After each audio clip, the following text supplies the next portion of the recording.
Yo. Yo, attends, je cherche une phrase d'intro. Aujourd'hui, on parle de Anthracite. La nouvelle série française dispo sur Netflix. Sortie il y a... Une semaine? Ouais, je pense même pas. Ça a dû sortir vendredi, non? Je sais pas. Bon, et avant tout, on teste un nouveau format de vidéo, un peu podcast de notre avis sur la série. Oui, là, c'est une série, mais ça aurait pu être un film. Sur ce qu'on vient de voir. N'hésitez pas à vous abonner, liker. Et commenter, activer la cloche. Et commenter, activer la cloche si vous avez envie. L'année dernière, avec ma copine Letty, on a décidé de réaliser un de nos rêves, partir un an à l'étranger. Nous avons rassemblé toutes nos affaires et sommes partis à l'autre bout du monde, en Nouvelle-Zélande. Et pour que l'aventure soit encore plus palpitante, on a décidé d'acheter une voiture et de vivre dedans toute l'année. Depuis mon van, je suis super bien installé pour regarder des tonnes de séries et de films. Je te laisse t'abonner pour suivre mes aventures avec mon cinéma dans ma voiture. Bon, du coup, on va commencer par résumer la série. Voilà, petit résumé, tu le fais en 30 secondes, tu te sens là? En vrai, c'est dur à résumer parce que y a que 6 épisodes, 6 épisodes de 50 minutes, mais... c'est pas un milliard de choses. Ouais, ça va dans tous les sens. Bah, en 30 secondes, c'est l'histoire d'une secte qui est basée en France en hiver, je crois.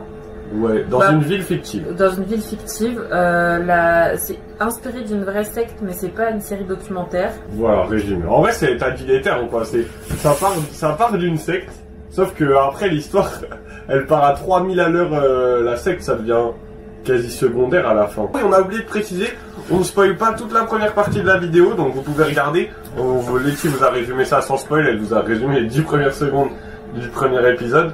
Et on spoilera donc qu'à la deuxième partie, on vous dira de quitter la vidéo si vous n'avez pas vu. Ok, donc le résumé, nickel, Letty. Maintenant, le casting, faut qu'on parle un peu du casting. Gros casting quand même pour une série française qui paye pas de mine. Ouais, après c'est Netflix, des fois ils ont du budget. Mais c'est vrai que c'est un gros casting en termes de français, parce que on retrouve qui? Je connais pas trop leur nom, je connais leur tête. Voilà, bah déjà, de base, il y a quand même Cadmerat. Ouais, il y a Cadmerat. Je pense que c'est celui qui a la plus grande carrière. Ensuite, il y a Attic, le chanteur. Personnage principal. Personnage principal. En vrai, il y a combien? Il y a 2 personnages principaux, on peut dire.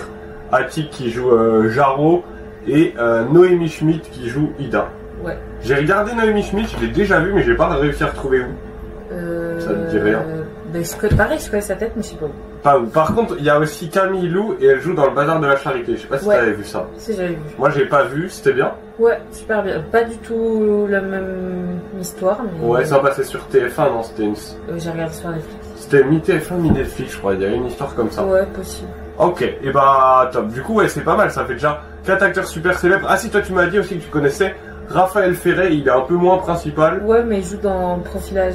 Voilà, il joue dans les profilages. Et moi, c'est tous ceux que je connaissais, mais c'est déjà pas mal. On a un gros casting. Voilà, gros casting pour cette série en 6 épisodes. Netflix, ils ont voulu se lâcher. C'est quasi un meilleur casting que pour le film Loup-Garou. Je sais pas si t'as entendu, il y a un film Loup-Garou français qui va sortir dans quelques mois. Le casting, il est éclatant. Letty, maintenant ton avis du coup sur la série sans spoiler. C'est dur parce que là, on est un peu retenu parce que franchement, on a envie de débattre. Il y a plein de choses à débattre. La série, c'est du coup, comme disait Letty, sur secte et un peu policier. Et donc, on a plein de choses à dire, mais avis sans spoil. Moi, je trouve que c'était bien parce que c'était pas lent. J'ai un peu du mal à regarder une série sans rien faire à côté. Mais là, je pense que ça t'a captivé. Ouais, ça fait très longtemps que j'ai pas regardé une série sans faire autre chose devant. Puis 6 épisodes, on les a fait en 2 jours. Ouais, puis 6 épisodes, ça passe vite. Je crois qu'on l'a quand même regardé en 1,25 quand même. Ouais, on l'avait mis en 1,25, mais bon. Ça va, ça. Ouais, ça passe, ça enchaîne bien les actions. Ouais. Des fois, on peut dire, moi, mon défaut... J'ai kiffé, j'ai kiffé la série, j'ai kiffé l'intrigue personnellement. Le défaut, moi, c'est que des fois, genre ils ont un peu pris trop à la lettre le dicton, plus c'est gros, plus ça passe. Ouais, c'est vrai. Des fois, ils enfoncent des portes ouvertes avec des tracteurs, c'est... Ouais, et puis les effets aussi de temps en temps, genre... ouais, les effets spéciaux, ils t'ont un peu... on n'en demandait pas beaucoup d'effets spéciaux. Oui, après, pour une série française, c'est bien, mais ils ont voulu faire beaucoup et ils n'ont pas voulu mettre le budget. Voilà, les quelques effets spéciaux qu'ils avaient à faire, ils sont pas forcément réussis. Par contre, les plans drones sont pas mal. Ouais, les plans drones sont pas mal, mais après, les effets, ça gâche pas non plus... Ouais, ça gâche pas. Et puis aussi, ce qui est pas mal, c'est une ville fictive, mais vu qu'ils ont tourné dans une ville de l'Isère française, ça ressemble à des villes qu'on connaît. Ouais, franchement, au début, on croyait que la ville existait, alors que voilà. Donc ça, pas mal. Et non, sur l'intrigue, quand même, ils ont travaillé, tu vois. Tu trouves, certains pourront dire que l'intrigue part un peu dans tous les sens. Tu trouves que ça va? Ça va, ils ont quand même rappelé le concept de base au moins une fois par épisode, mais c'est vrai que des fois, il y a encore une fois des tracteurs qui rentrent dans des portes ouvertes, et là, mais on est où? Ouais, des fois, il y a ça, et des fois, on s'éloigne un peu de l'objectif principal. Mais c'est vrai que nous, ça nous a pas dérangé, parce qu'on était concentrés, du coup, on a bien tout suivi, les personnages, on les comprend vite. Et voilà. Puis il n'y a pas non plus 600 personnages. Ouais, il n'y a pas 600. En fait, ils sont tous principaux. Ça, c'est ce qui est fou, c'est enfin, ils ont tous à un moment un rôle clé, mais du coup, il n'y a pas vraiment de personnages laissés sur le banc de touche. À part peut-être. Non, on va pas spoiler, mais bon, pour moi, il y en a, on y reviendra dans la partie spoil. Mais ouais, ça c'est bien. Ah, et dernier petit point, j'ai vu pas mal de gens aussi critiquer, Letty, le jeu d'acteur des personnages. Qu'est-ce que t'en penses? Bah, en même temps, quand l'acteur principal est chanteur, tu peux pas lui demander... Ouais, et lui, il jouait pas mal, hein. Oui. Non, c'est pas lui qui... Enfin... Bah, je dirais pas que je jouerais mieux.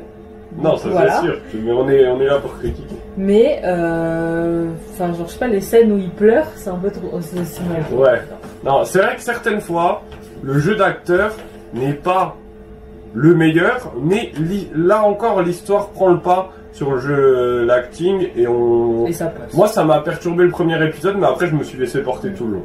Franchement, ça m'a pas dérangé plus. Dernier point, à qui on pourrait conseiller cette série, Letty? C'est vrai qu'on elle fait un peu peur, donc on pourrait la classifier d'horreur, mais finalement, ça n'avait pas si peur si longtemps. C'est un peu policier. À qui tu la conseillerais? Les gens qui aiment quoi? Qui regardent quoi?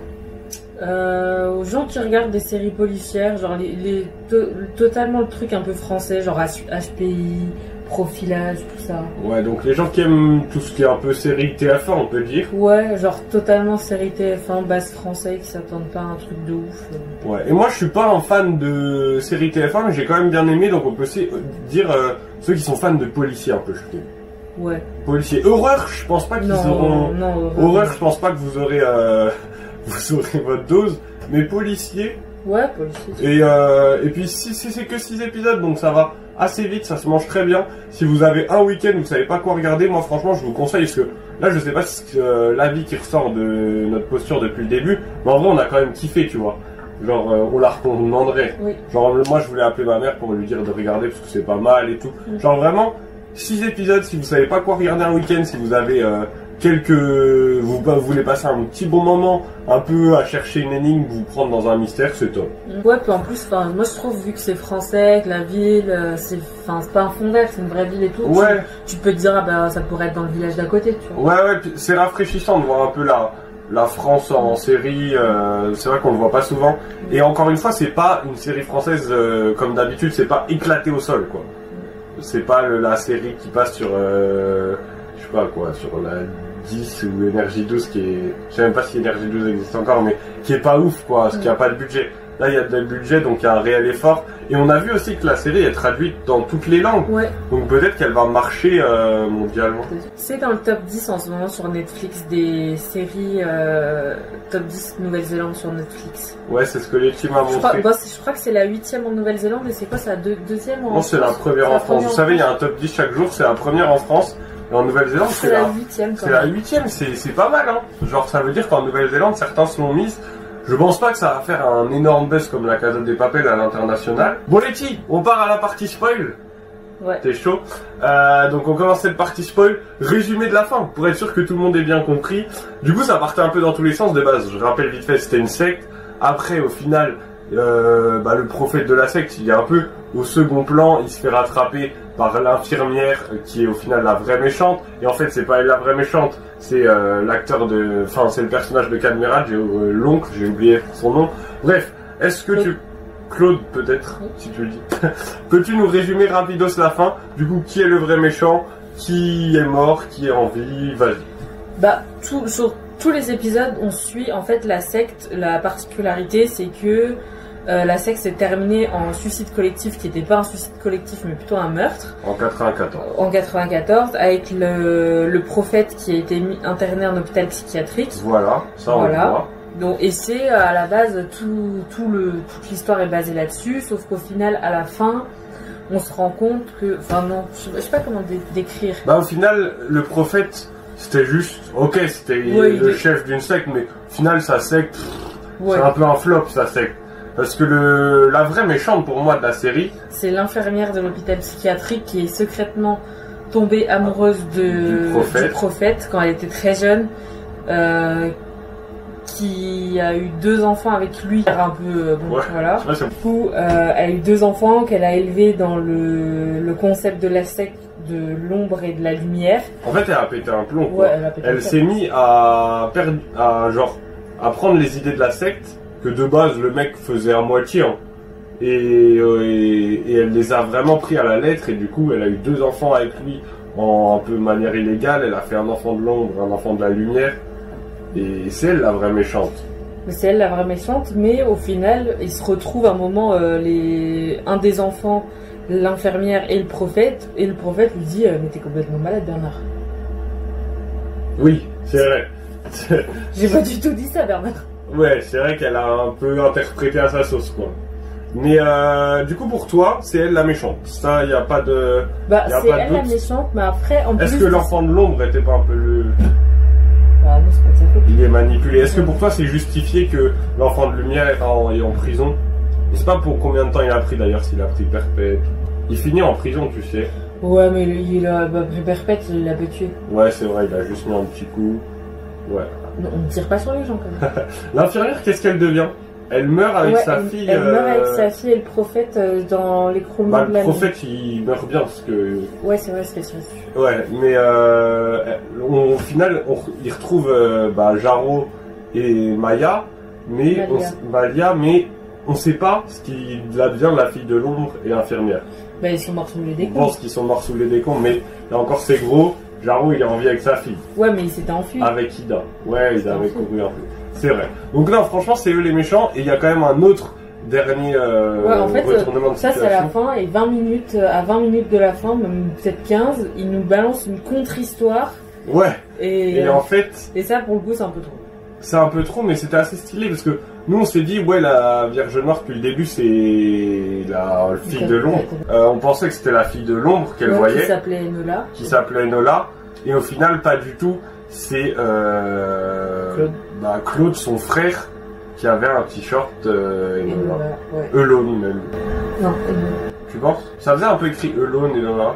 Et peut-être inversé. Ah oui, c'est Elone, mais vu dans le miroir, c'est Enola. Ouais, voilà. Du coup, le vrai méchant, c'est de lui que tout est parti. Parce que c'est lui qui a fait des choses à sa sœur en 94, même si elle était dans la secte, donc on a tout mis sur la secte. Après on a tout mis sur l'infirmière parce qu'au final c'est elle qui a perduré la secte et au final de base c'est toujours le frère le problème depuis le début. Mais en vrai là on a à peu près résumé la fin et donc fait notre analyse. Je pense que on en a redébattu un peu hier, je pense qu'on a raison sur toute la ligne. Ton avis là, ouais, vas-y. Je la re-regarderai pas, je pense. Parce qu'on connaît tout maintenant. Ouais, genre je pense, mais genre c'est pas une série où genre je sais pas, genre là. Tu vas t'en souvenir toute ta vie. Ou je vais pas m'en souvenir toute ma vie, mais je vais pas me dire tiens ah oui c'est vrai ça fait longtemps que je l'ai pas regardé, il faudrait que je me la refasse. Ouais, tu vois une série à voir une fois, l'histoire est un peu grosse mais pas si mal. En fait ce qui est dur c'est qu'il y a différentes histoires dans l'histoire de base mais c'est pas mal parce que ça fait des rebondissements, même si des fois ça va un peu loin. Par exemple juste l'épisode 3, Eddie, le mec qui veut tuer Jaro, moi je trouve il sert à rien. Inutile. Genre ça servait à rien de ramener une intrigue comme pareil la vieille folle. Son intrigue sert à rien au final, on la revoit jamais. Genre juste des fois ils remettaient des intrigues dans les intrigues qui servaient à rien. Bah si, la vieille folle quand même elle a servi vu que c'est elle qui a l'histoire de Juliette. Ouais, elle fait quand même un peu avancer la chose. Ouais. Mais Eddie pour le coup il sert à rien. Ouais, juste des fois en fait, il y avait l'histoire principale, même si au final il y a 3 histoires, on l'a vu, il y a la secte, l'infirmière et le frère. Mais à chaque fois, des fois ils s'éloignaient un peu, mais ça va, ils arrivaient à se recentrer. Donc c'était pas dérangeant. Notre avis, voilà, il est plutôt positif. Dans le seul perso que j'ai trouvé oublié, du coup c'est le père d'Ida, qui a vraiment 2 répliques. On le pensait en perso principal, il servait à rien. Ouais, le pauvre. Il s'est fait couper la jambe, il servait à rien. Ouais, plus de jambes. Pas de réplique. Le pauvre. Lui, il s'est fait carotte au scénario. Après, en même temps, sur le papier, c'était logique qu'ils n'avaient pas donné juste 4 répliques à Cadmerade. Ouais, aussi ça, on l'a dit à la fin, on a dit. Ah mais voilà, enfin, il prend son rôle. Parce qu'au début, dans le premier épisode, on le voit 5 secondes. Dans le deuxième, je pense, on le voit plus. Ouais, c'est juste l'oncle qui accueille son neveu. Ouais, c'est louche, tu vois. Et en fait, à la fin, quand au dernier moment, on se rend compte que c'est le vrai méchant, on se dit... Ah ouais, voilà, ils lui ont donné un rôle badass. C'était trop bizarre, imagine le salaire qu'ils ont dû prendre, le payer, juste pour que ce soit... Du coup, ça, on avait limite... Devinez. Ouais, on n'avait pas deviné qu'il avait fait toute cette histoire, on avait deviné qu'à un moment... Vous allez prendre le lead. Ouais, c'était obligé, parce que, voilà, c'est... Donc là, c'était un mini spoil dans le scénario. Bon, les petites dernières questions, est-ce que tu penses qu'il pourrait y avoir une saison 2? Non. Non. Imagine l'infirmière et la fille de l'ombre sont pas morts. Ouais, non, c'est là. Too much. Ça n'a plus aucun intérêt. Ouais. Même si ça marche, là, si Non. Netflix fait... Non. Tu la regarderais pas. Non.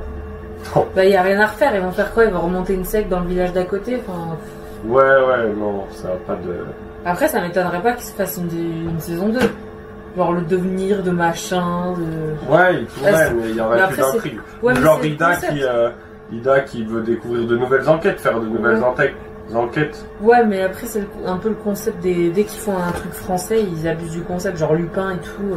Ouais. Non, mais là, ils avaient mis une mini-série. Espérons qu'il reste sur la saison 1. Je sais pas si certains d'entre vous attendraient avec impatience une saison 2. Une mini-série, c'est forcément une saison, non? Ouais, mais après, ils peuvent dire... Bah finalement, c'est plus une mini-série, c'est une série. Ok, bah merci les petits pour ton avis, je pense que c'est tout bon. N'hésitez pas à dire en commentaire si vous avez kiffé ce concept. En tout cas, nous on vous recommande la série, n'hésitez pas à commenter avec nous. Première, c'était un test. Voilà, n'hésitez pas à regarder tous les vlogs de la chaîne. Il y a tous les vlogs de Nouvelle-Zélande sur la chaîne. À la prochaine.